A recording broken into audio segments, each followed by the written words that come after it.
Hello and welcome to today's reading. If you're new to my channel, welcome, and to those of you who are returning, welcome back.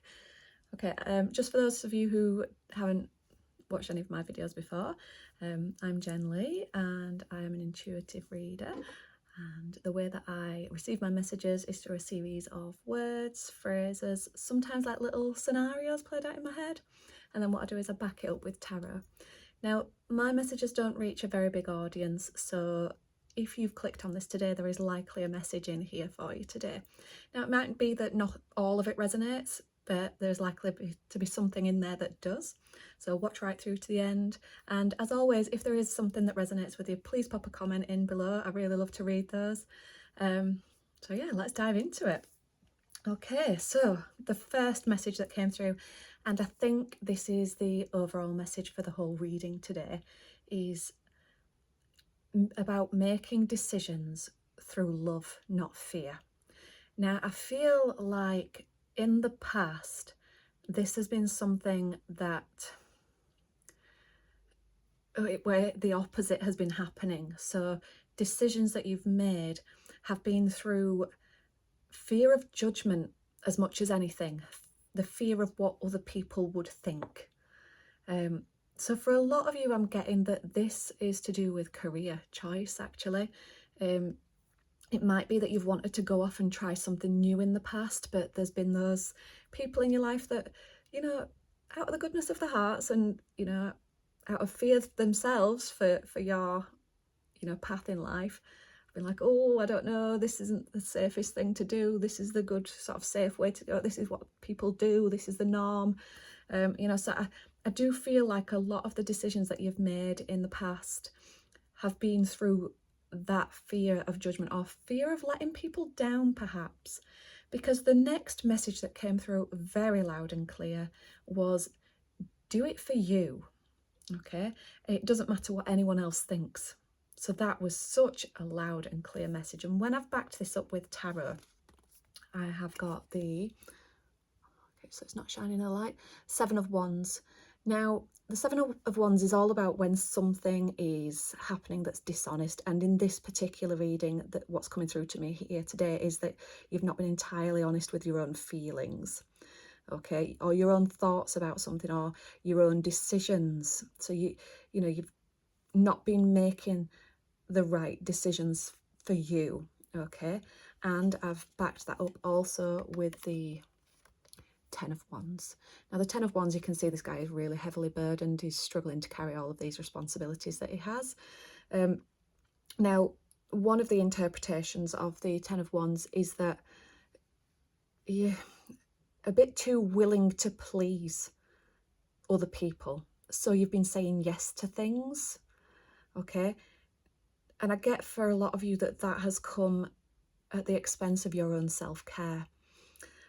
Now, self-care, I think when we say self-care, we think about things like, having a hot bath, or, I don't know, doing something you enjoy, reading a book, But self-care is so much more than that. It's about saying no when you really need to. It's about putting boundaries in place, especially with those people who take a lot, or are wanting to influence your decisions. Those sort of people are always right, so I do get the impression that there's perhaps those sort of people in your life, whatever situation that's in, whether it be, in your work environment, family sort of relationships, perhaps intimate relationships. But what happens when you say yes, when you don't really mean it, is that you end up in a state of resenting those people, those situations. You resent because it's not true to you, and it sort of almost makes you fall out of alignment with yourself. And resentment's not a very nice emotion to be living with. So if you've recognised that that's happening, I mean, it might be that this, in watching this video, you're actually coming to this realisation of like, oh my gosh, yes, I really don't make my own decisions. I am being influenced by other people. But it might be this is the way that you're recognising it now, is when you can relate to this bit, I really do resent that person because I'm putting all this effort in, and I'm not getting the thanks for it, or whatever. It might not even be that. It might be that you are getting the thanks, but you know, there's still that resentment there, and the likelihood is that, you know, you've said yes through fear rather than love. So you've said yes for fear of rejection, perhaps, fear of, you know, yeah, hurting somebody else's feelings. But when it's at the expense of your own and your own self-care, then it's going to lead to problems further down the line. So self-care isn't selfish. That's what I'm going to say here. Okay, so there are your cards. So starting to be honest with yourself and not caring as much about what other people think and standing in your own sovereignty. Is that the way you pronounce that word? Let me know in the comments if I'm wrong. Spell it out phonetically for me. Okay, right. The next message that came through is, they're all on the same lines with this one. Normally my messages come through a little bit random and I've kind of pieced them together to say what they mean, but these are all on the same vein. So the next one was, you know what's best. And if you don't in the moment, then come back to this phrase. And this phrase played really loudly in my head and really clearly, and it was, hindsight is a wonderful thing. Now that's a phrase that I use quite a lot. You know, when something's not quite gone to plan, or, you know, you feel like you've made the wrong decision, you know, you kind of go, yeah, well, hindsight is a wonderful thing, isn't it? Oh, I wish I'd done this, I wish I'd done that. But yeah, hindsight, wonderful thing. Thing is, hindsight is a wonderful thing, because what it does is it helps you to make more informed decisions in future, and make those decisions through love rather than fear. Make those decisions for yourself rather than for others.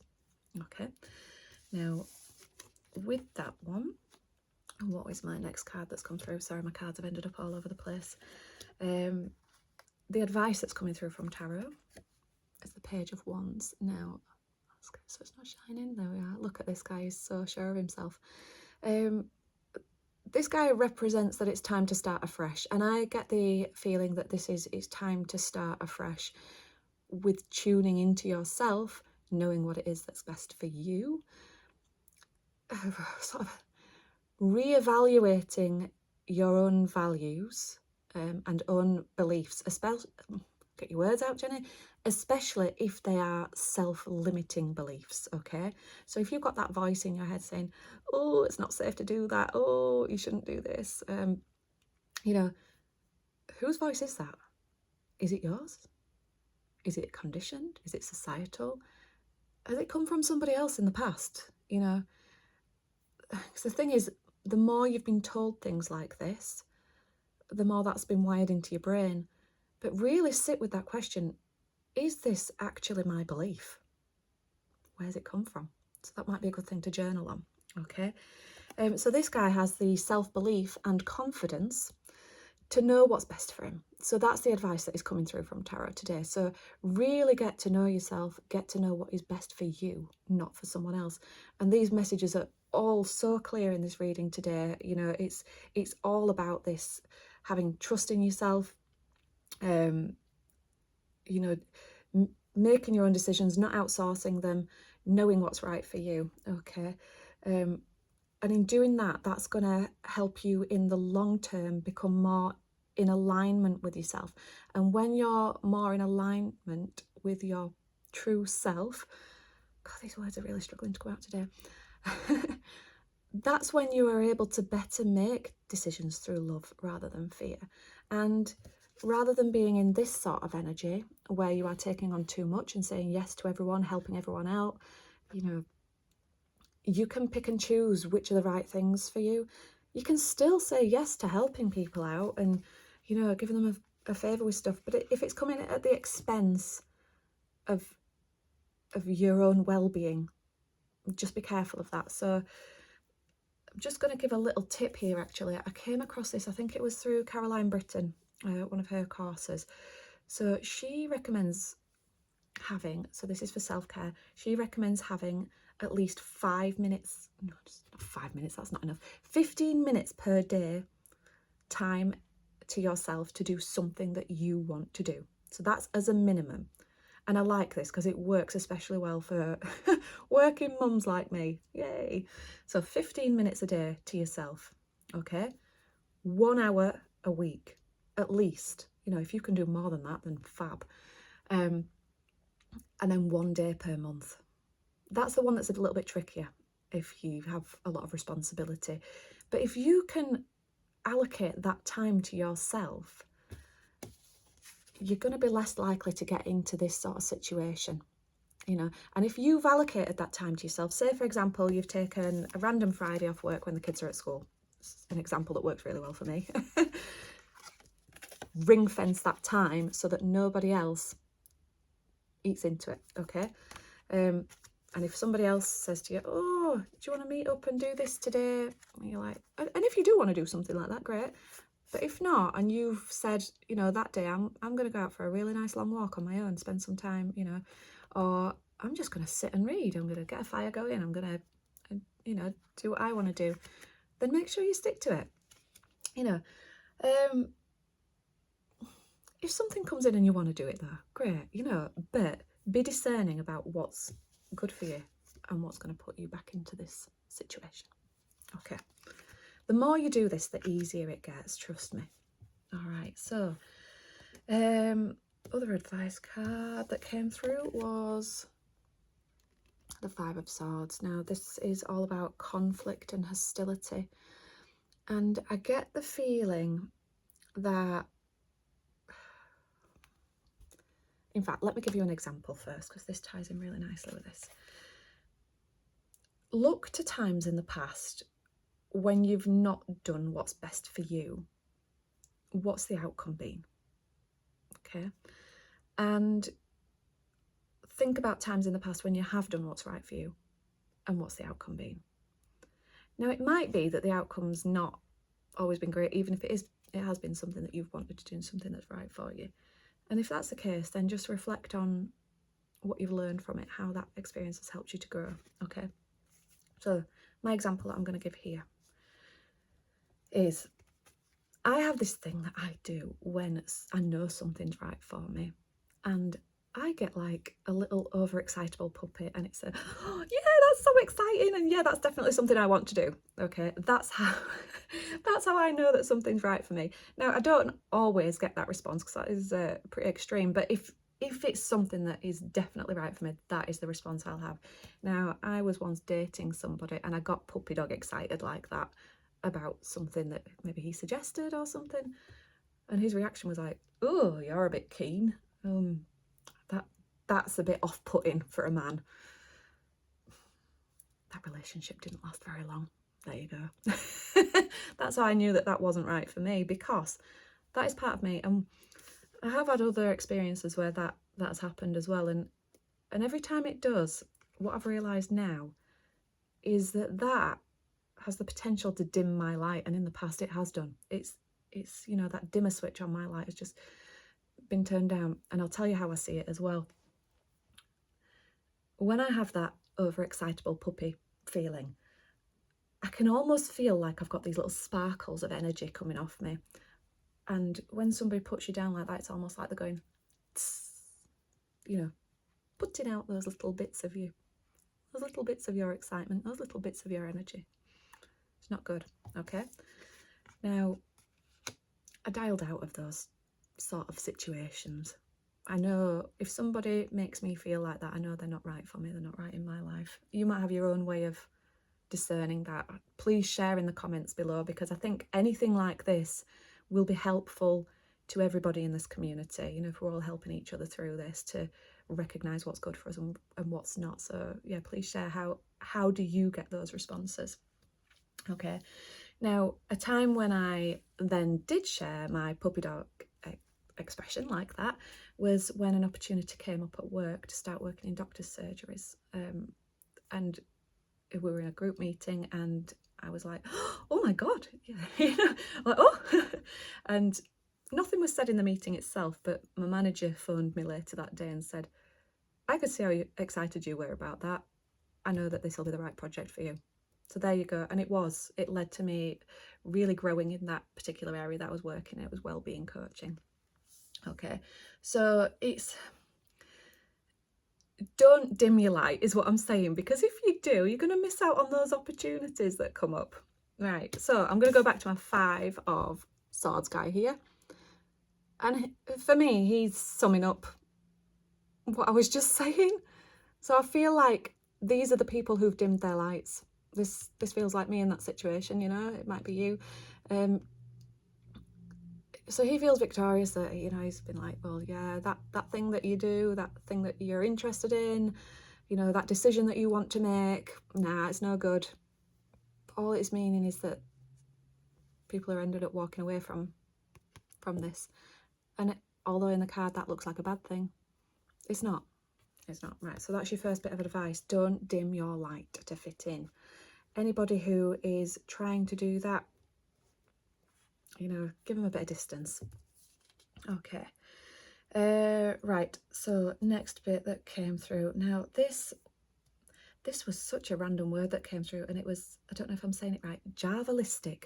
Okay. And it was just a really clear but such a random word that I did have to look it up. I had to Google it, and it's a method of testing the eyes for astigmatism. Okay, now astigmatism is a condition that changes the shape of your cornea, I think. Again, correct me if I'm wrong in the comments, please do. But what it does is it creates blurred vision and sort of a distortion. So again, I think that's linking back to this. It's almost like you've had a distorted and blurred vision of how your life should be because there's been this input from outside, and because you've been making those decisions based on what other people think, and it's distorted what your own truth is. Okay, so this Javalistic test for that can then correct that. You know, you get yourself glasses or whatever it is that you do. So the way that you're going to remedy this is by starting to listen to yourself. Starting to listen to yourself more and make those decisions that are right for you. And that way that fog is going to clear, and you're going to have more clarity moving forwards into, you know, whatever it is that you want to do, whatever it is that's your path, whether this is career wise, whether this is relationship wise, however it is that this is relating to you, whatever point it is that you are at on your journey. Okay. Now, for some of you, I do get that this is a romantic reading, and only from these couple of things here. So I got the phrase, just be careful that it's not a romantic glyph. Now, a glyph is a symbol. So maybe it's pulling back to, you know, maybe if the reason that you've been struggling to make decisions for yourself is because of some sort of narcissistic relationship that you've had, perhaps, where there's been a bit of gaslighting, that sort of thing. So I feel like it's a little bit of a warning here for somebody to not get tied up in that romanticism. Still, and do get excited about romance if that's coming to your life, but be discerning about not getting into this situation. You'll soon find out if that person is right for you when you start saying, actually, I need this time to myself. Or actually, that's a bit too much at the moment, you know. So yeah, that's a warning for someone, a bit of advice for someone within this collective. Okay. The next thing that came through was so random. I hope it makes some sense to someone. So it was two people talking, a man and a woman, and the woman was saying, it's our own little moon pod. Oh my word, now that I've just said it out loud, I think I've figured what that's for. It's about this message I've just said about the romantic glyph thing. So if somebody's wanting you to become more sort of insular with them, that's another warning sign. So it's our own little moon pod. Don't be getting yourself all isolated just with one person or with one situation. Make sure you're staying open to other things that are around you. asking for that space if you need it, making sure you're not getting into overburdened territory. You don't want to end up back in that position of resentment. Okay, now the final message that came through was just absolutely perfect for this reading. It's making me feel all tingly now, and it didn't come through as a voice, it didn't come through as anything else. It's just the phrase in my head, and it's, you've still got the lights on. Okay, now what I was saying before about that dimmer switch, don't dim your light to fit in with somebody else. You know, if somebody is expecting that of you, for you to dim that light, they're not for you. They're not for you. So you keep shining brightly. Be that star that you are. Because your light is still on inside here. Okay? Oh, that's making me want to fill up. And now, if that wasn't going to make me fill up, no, the final card will. If you watched my last reading, you'll see that I ended it by drawing a card of my son's. He really wanted me to start using these cards that he gets, and they are from, we call them bear things. I think they're called yo-yos. So it's in the UK, they're like little fruit strips, like a healthy snack sort of thing. But they always have like a little card with them, you know, like collectible cards. And he'd said to me, oh, Mummy, these would be really good, like, for tarot reading. And I thought, do you know what? Actually, they would. So today's, oh, it's getting me all goosey. Today's card that I pulled at the end of this reading was the Phoenix. Oh my gosh, why am I getting so emotional? Okay, if you don't know about the Phoenix, what the Phoenix does is he burns. You see here, he's surrounded by fire. But what happens when he burns is he rises back stronger from those ashes. So I think where this comes from is from like volcanic energy. You know, volcanoes are so destructive, and they purge out and they clear the land. But what happens then is what's left behind is really fertile soil. And everything comes back so much more beautiful and so much stronger. And that's what the Phoenix does. He rises from the ashes. And, you know, I feel like this is you. I really do. So you're taking back your own life. You're sort of sticking your middle finger up to those people that you feel like you have to please. Yeah, and in doing so, you're getting more in alignment with yourself, more in alignment with your values. You're taking your own steps towards your own path, towards where you want to be. And, you know, in that, you don't need to have a particular goal at the end of this. You know, it doesn't need to be that you've got somewhere to be, or you've got something that you're aspiring to. But what you'll find is that when you do start to make these decisions from yourself, from love for yourself, rather than through fear of what other people think, things will open up for you. New opportunities will present themselves. Your whole energy will change, and that then attracts more things in. You know, it's manifestation at its most brilliant. So, you are the Phoenix. I would love for you to pop any comments below. I love to read them. And as always with YouTube, please like this message if it's resonated with you, and subscribe. I can see that I've got a lot of people viewing but not always subscribing, so if you can subscribe, it's brilliant because it helps the channel reach more people, get my words out. And also if you hit that notification bell as well, so you get notified when new readings come out. So I tend to do a couple a week, but also every month I'll be doing a new, more in-depth reading that's a bit more targeted, you know, for the change of the astrological seasons. So within those readings, you'll have a choice of reading. You know, there'll be 3 different ones to choose from. So it's a little bit more tailored rather than these general readings. Okay, so sending you much love. Thank you so much for joining me, and look forward to seeing you next time. Bye.